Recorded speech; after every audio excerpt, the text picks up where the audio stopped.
don't forget to like and subscribe. Hello there. All right, Stranger Things Season 2.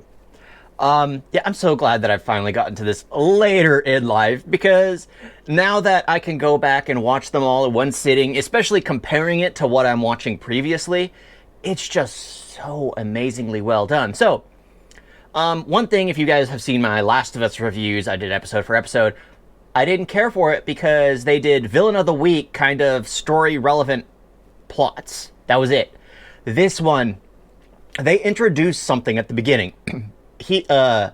Jim Hopper teaches Elle Morse code because that's how they communicate. He communicates to her via Morse code because he's been hiding her for almost an entire year. Come to find out, that comes to play at the very end where Will is doing Morse code to try and communicate with them for help.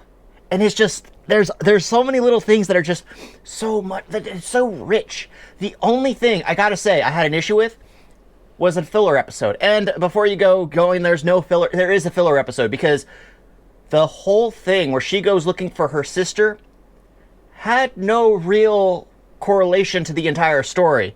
All it paid to do was flashbacks to make it relevant to where she was being trained to use her anger. And I'm like, that doesn't work because she already knows how to use power. She's crushed an entire van. We don't need her using anger when she already has that ability. It was just an episode that was forced in there to, I don't know. I mean, if it comes to play later on in season 3, season 4, season 5, I don't know what they're on right now. But if it comes to play, then maybe it's not a filler. But as of right now, as of this season, that episode was a filler. It served no purpose in the overarching story. It should have just been where she went to go visit her mother, and then that's it. She found out her mother, Jim, lied to her, and then she basically goes back when her mother's sister basically reports her. So there are a lot of things that I really like Bob the Brain. That was absolutely well done. Great character. The whole crazy conspiracy theorist. Absolutely hilarious. The way doesn't need to water it down. Every character was amazingly well done. Even the Mad Max that they introduced. I was confused by that because it's just like, it's not my sister. It only showed those two. It didn't show the parents. I was just like, are they runaways? What the heck is going on? Are they also lab experiments? What the heck is going on? But it was just a family dynamic. They are step siblings, and it's just they can't stand one another. And I was kind of hoping that they would find a common ground at the very end, but no. You drug him, and then you threaten to remove what he values most.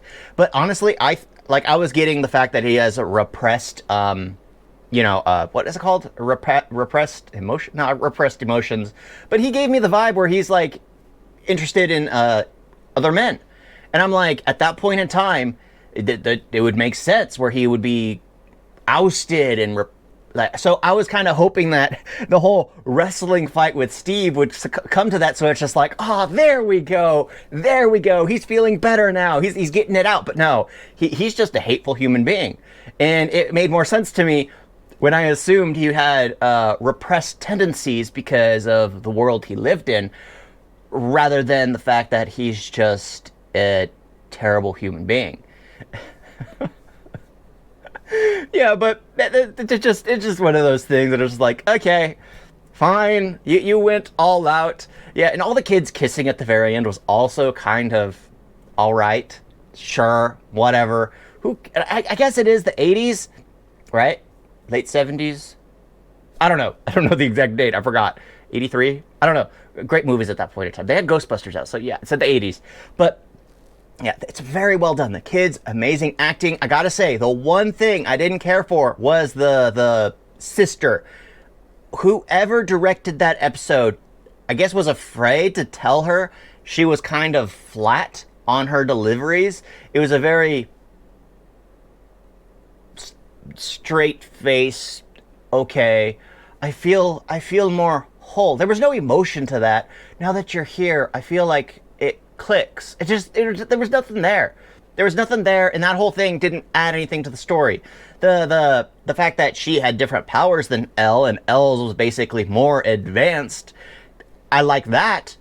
You could flesh that out, because she is 11, and 8, of course, has unique powers. But honestly, the fact that she used her powers on her to show her papa, and the fact that she didn't kind of break... It's just like, she's using her powers on you, holding you hostage there, and the fact that you're not going to use your powers back to basically destroy her brain, and just little things here and there, which bothered me. But overall, and it's funny because it was all that episode, that one episode, which absolutely bothered me because it's filler. As of right now, as of season 2, it's filler.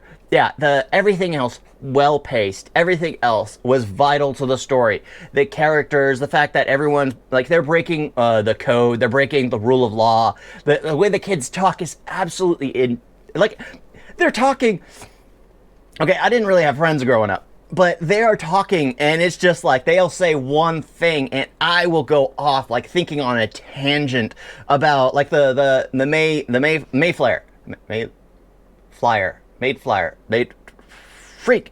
Yeah, because I was basically going on into the concept of story and the fact that the alternate realities and universes and things like that, certain beliefs that have sprung up from where ideas, thoughts, images, things like that come from. It's always interesting, always fascinating. So I went off on a weird random tangent just because they were using D&D rules to explain something that they couldn't explain, and it worked. But oh my gosh, that monster, just absolutely creepy. The fact that it was drawn, the fact that Will is still kind of struggling, the fact that they seeded that. I'm kind of hoping that Will will finally be free. Sure, he will never be normal, but he will be free in season 3. That rhymes. Because he deserves more screen time instead of hiding in the Upside Down or, screaming his lights out. The kid can obviously act. Those kids are amazing actors. They're being well directed. But I want to see more of Will. It's so sad that one of the best friends has basically been out of the picture for 2 years. So it seems like a group of 4 when Elle showed up, and then 4 again when Max showed up. So is it going to turn into 6 at one point? Next season, is it going to be 6 now that everyone's kind of, aware? But you know what? I've rambled on for a lot. I absolutely love it. The episode with the sister was absolute garbage. It served no real purpose. I gotta say, the fact that the entire group, I was kind of hoping that Lucas would be the one to say, why are we going towards the noise? But no, it was Max. It was Max that said it. But the whole Lucas being awkward to Max was absolutely hilarious. The fact that he didn't know how to talk to her, let her know, and she just has to take initiative. We know who's going to be, the one in charge of that relationship. So that'll be a successful relationship. Oh, and I like the dynamic of like all the white families, broken, dysfunctional. And if you think about it in the 80s, that was the case. And if you were a black family, you were stronger than the freaking dysfunctional white family. Because what is it? The family that's together just because of convenience. There's the family that Justin doesn't know I guess his father isn't in the picture. Will's father is a complete flake. It's just, they broke it off. And Lucas has a nuclear family. And then the one question was just like, what do you do when she's wrong? Your wife is never wrong. It's just like, that man is smart. He is amazingly smart. I absolutely love this series. It is well done. It's relevant to the time. It's relevant to the way society was. They're not pulling their punches. It's just going all out with it. And amazingly well done. And the fact that Jim Hopper is basically the father to all those kids that basically don't have a real father, it's kind of great. It's kind of funny because you see that how he's helping them deal with everything. Because they don't have someone, a father figure that they can actually talk to, other than Lucas. Lucas got some amazing father, but the others don't. That Jim Hopper is basically taking that spot. Okay, yeah, I've been saying I'm going to end it. This has been going on very long. Thank you all for watching. Talk to you next time. Toodles.